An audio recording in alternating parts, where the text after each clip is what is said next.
Good morning, everyone! On this blessed day, I felt chaotic and decided to do something messy and artistic. Unlike my usual videos, this will be less technical and more emotion-filled. I had lovely pieces of extremely dry spalted maple and cut-offs from a cutting board I made 2 videos ago. My mom had ideas on what I could do with them, but I decided to throw everything together chaotically.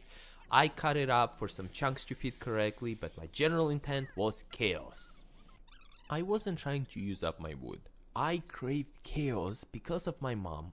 She always comments on everything I make, especially if a line needs to be straighter and orderlier or the colors are off, or gives suggestions on what the piece should be that would bore me out of my mind.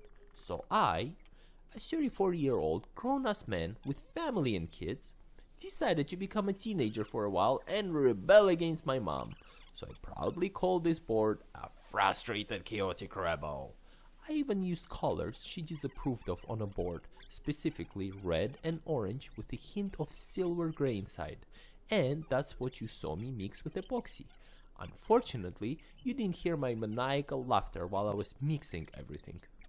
I even forgot to apply mold release because I was overjoyed and eager to make this board. And due to that, you can see me spend considerable time force smacking the board out of the mold. It was a delighted and aggression-filled series of smacks. I'm sitting looking at this video and asking why I need to rebel, but I do not know if I need to find the mental power or the foresight to analyze it deeply. My only answer to the why is why not?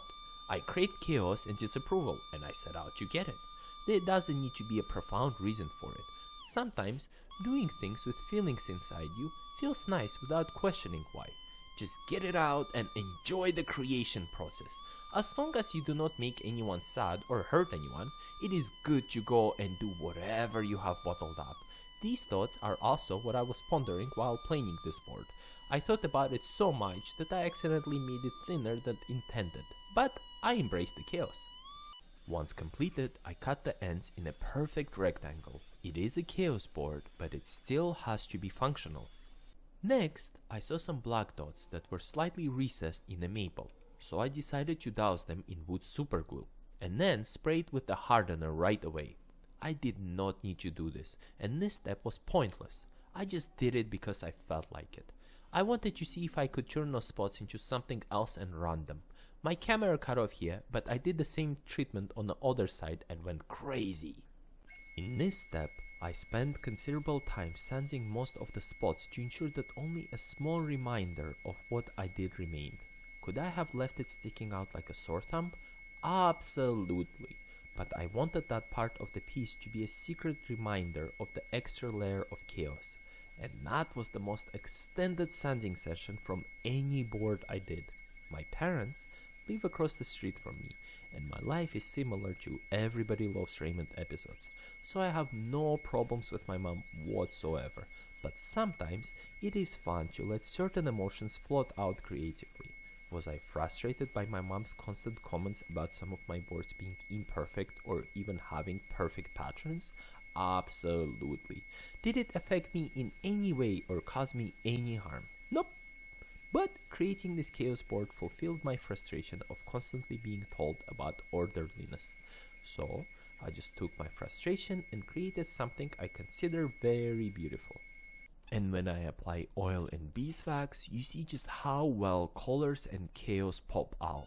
When I went to the show to sell it, the board got a lot of attention and many people wanted to buy it. To the lady who bought it, I thank you very, very much. You have made my year, and I will continue using more of my emotions in my boards.